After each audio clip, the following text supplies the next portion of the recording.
Good morning. How is everyone? Well, we're back into John C. Maxwell, chapter 15. And it says, this is regarding relationships. If you get along, they'll go along. That's the thing about relationships. If you get along with people, usually people will go along. But if you don't get along with others, how can you expect them to go along with you and follow you if you don't get along with them? And so Theodore Roosevelt, he was a former American president. He says the most important single ingredient in the formula of success is knowing how to get along with people. There is a lot of people that don't know how to get along with others, and we see that today in so many realms. They have a hard time getting along with other people. But John C. Maxwell says people don't care how much you know until they know how much you care. And that is so very true. People don't care about how much you know. It's caring about them. How much do you care?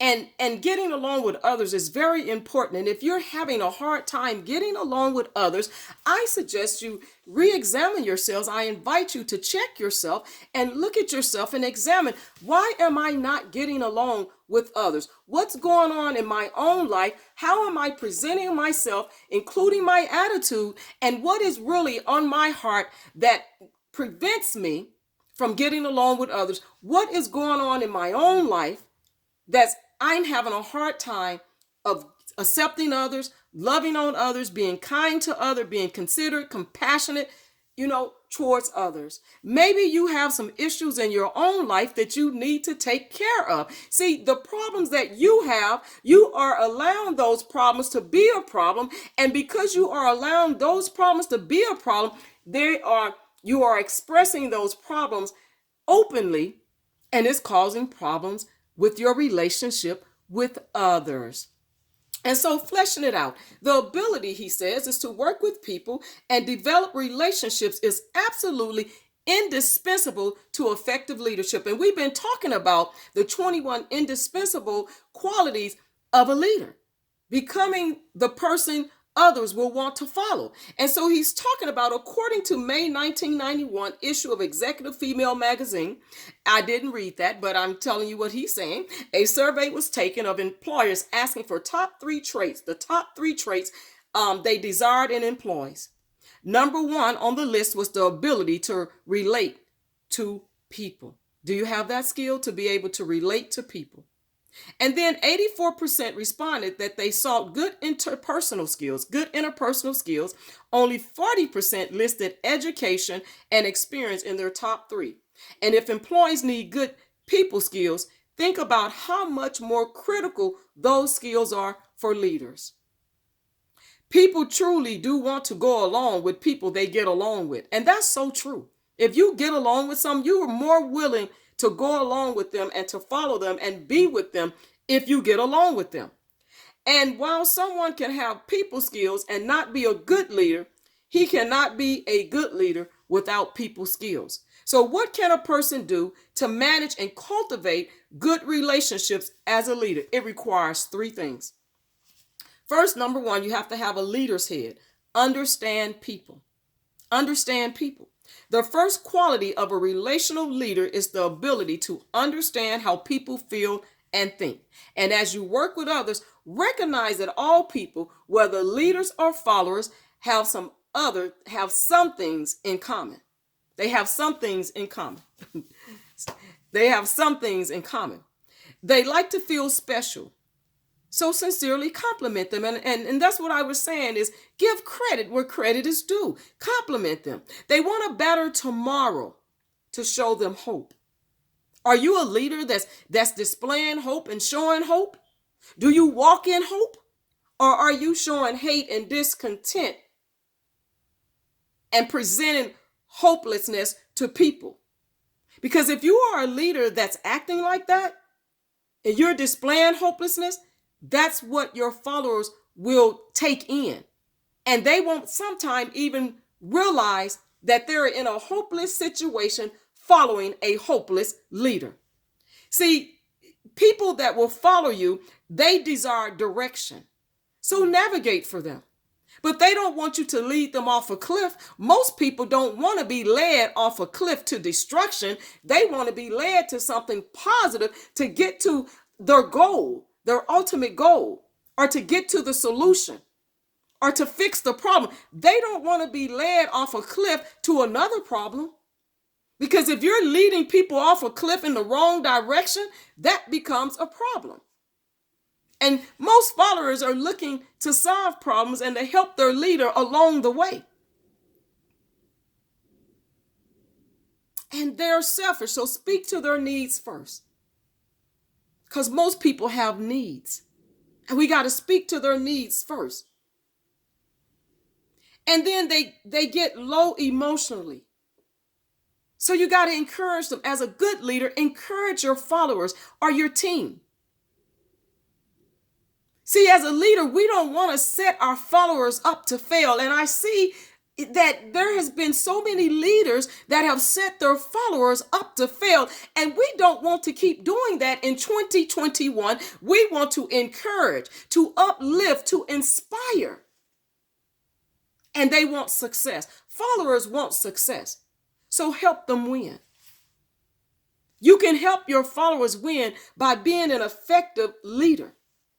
See, recognizing these truths, a leader must still be able to treat people as individuals. You can't treat everybody as the same when it comes down to who they are as an individual.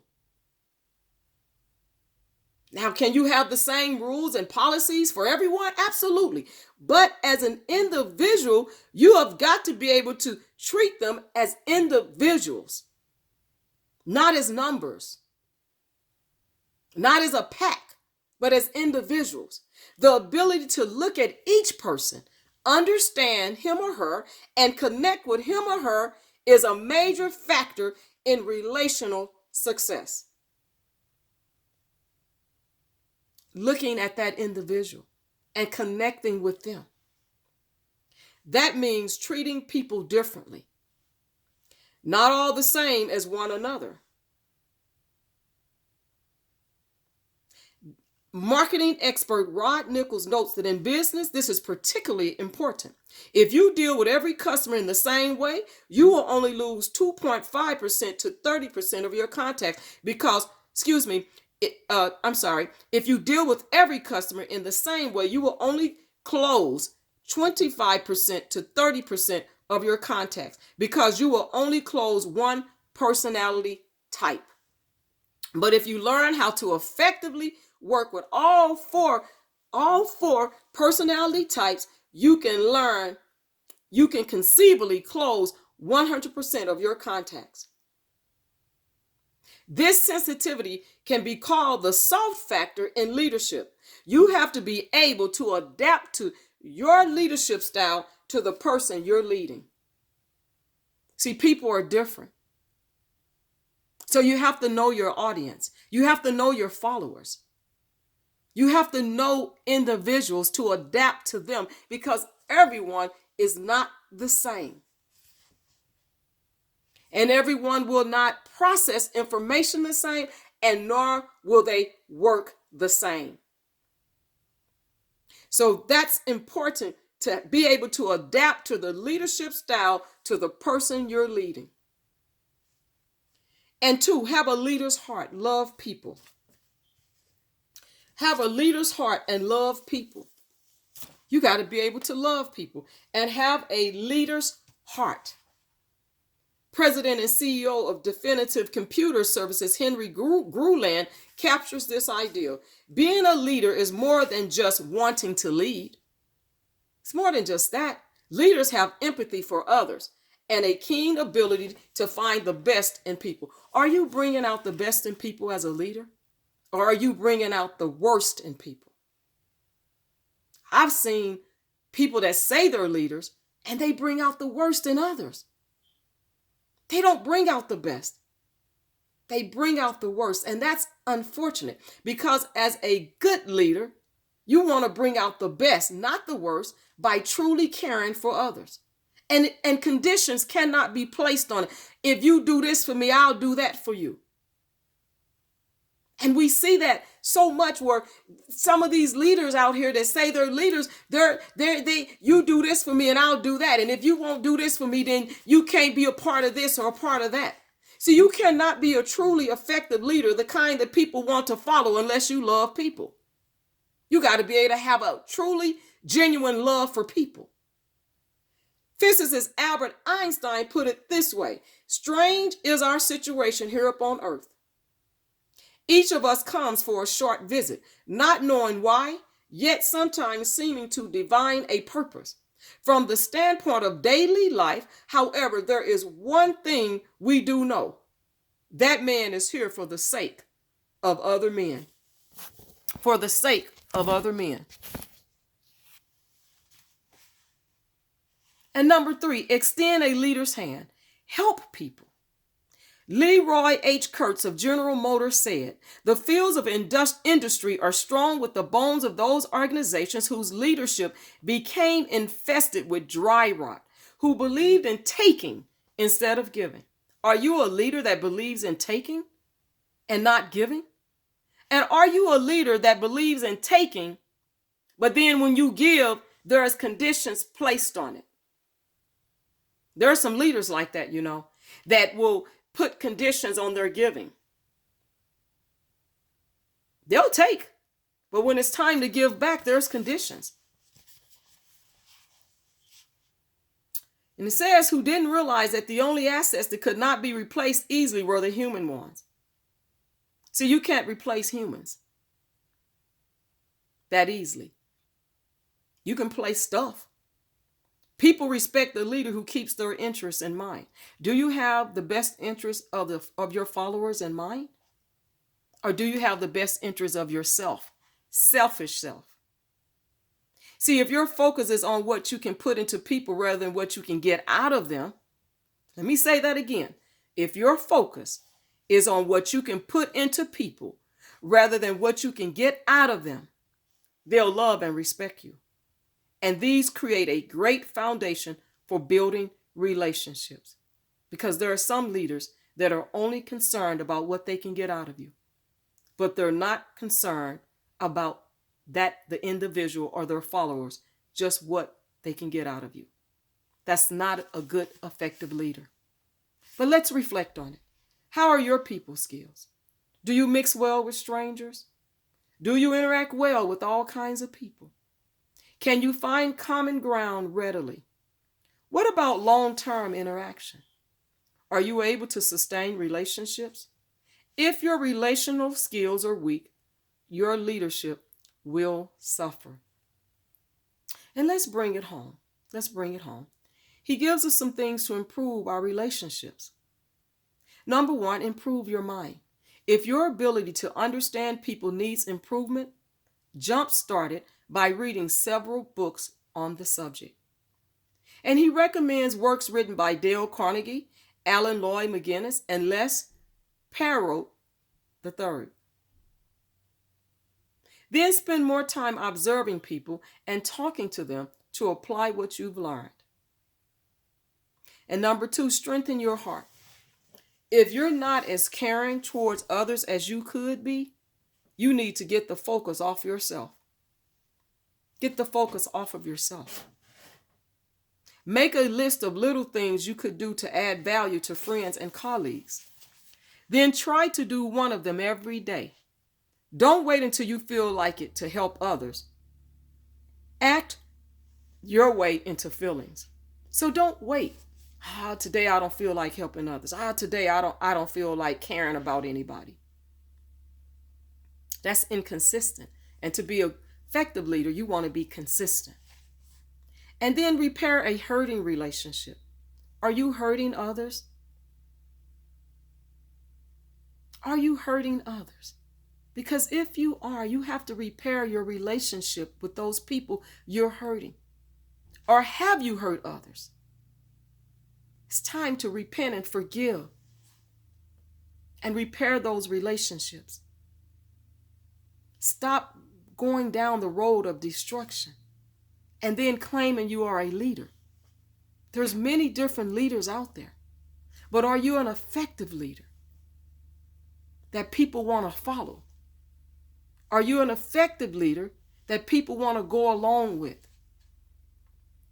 Think of a valued long-term relationship that has faded. Think about any relationships in your life that have faded or is fading. Do what you can to rebuild it. Get in touch with the person and try to reconnect. If you had a falling out, take responsibility for your part in it and apologize.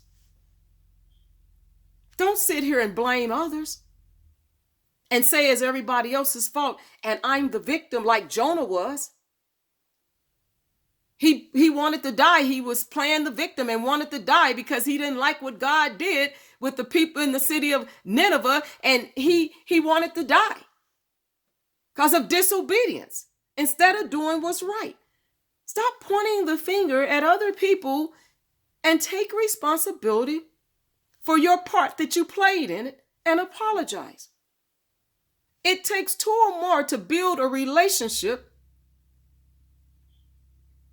and it can be torn down by unacceptable behaviors or even harsh words. People are willing to forgive, but if you keep doing it over and over, people don't want to follow you. They don't want to go along with you. They will actually leave you and start following others, or they will move on and cancel you out. And then you play the victim. You don't want the cow doesn't want the horse to eat he don't want the hay, but he don't want the horse and anybody else to eat it. You have got to take responsibility for the part that you play in a broken relationship. And that goes for anybody, whether you're leading or you are a human being that have played a part in something destructive. You have got to take responsibility for the part that you played and stop playing the victim. Recognize your part, own up to it, recognize it, accept it, and apologize and repent and ask for forgiveness to move forward. Because if you don't, you're going to lose sleep. You're going to be up all night. You're going to look like something is wrong with you, like you're horror, like you're frazzled, like you're stressed. You are going to look like you're headed for destruction and perdition. If you don't recognize the part you played and ask for forgiveness, try to better understand, love, and serve that person. Understanding what love really is. Because some people have it twisted about what love really is. Love is not selfish. It's not mean. It's not hurtful. Love is kind, it's compassionate, it's patient. It's a lot of attributes of love.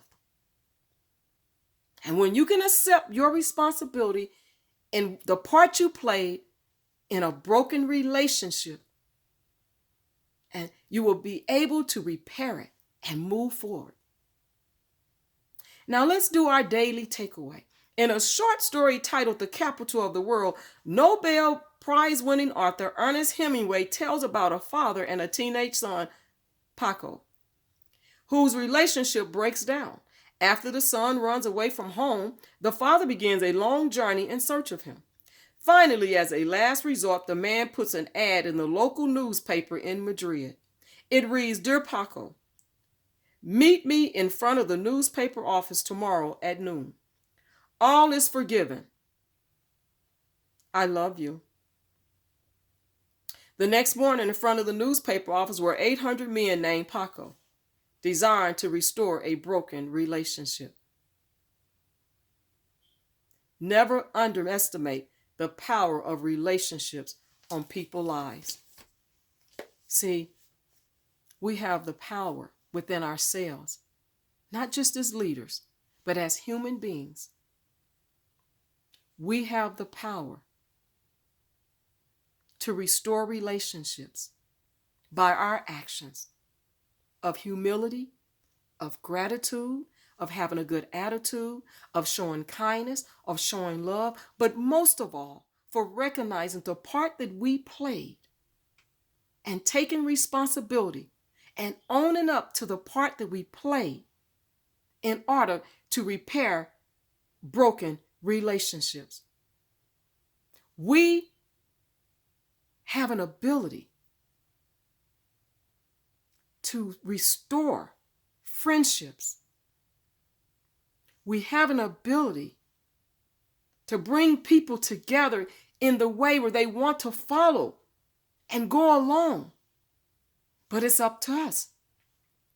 See, we can easily physically say we forgive and throw it out there. I just forgive everybody. But then when your actions don't line up with the real forgiveness, all you're doing is just adding fuel to the broken relationships that you created. And it is not leading anywhere except for down that road to destruction. And eventually, it may lead to falling off of a cliff because you're not willing to own up to why the relationships or relationship is broken. We all can play a part in the healing and the restoration. It's not easy. It takes work, but it takes love and it takes humility. But if you are the one that's keeping up and being the troubler of Israel, and people that have watched my videos and follow will know what I mean by that, and they'll know what I mean by the Jonahs, then you have to examine yourself and realize that you're not part of you're not part of the solution, but you're part of the problem. And you may want to re-examine yourself in your heart to see why you're not part of the solution and you're still part of the problem. Don't be a Jonah. Don't be a troubler of Israel, but be an effective leader that truly cares about others and is willing to get to know individuals and to love them and to appreciate them and to embrace them. This is 2021, people. And we want to move forward in restoration and in healing. And be that beacon of light that God is calling us to. Don't be like Jonah.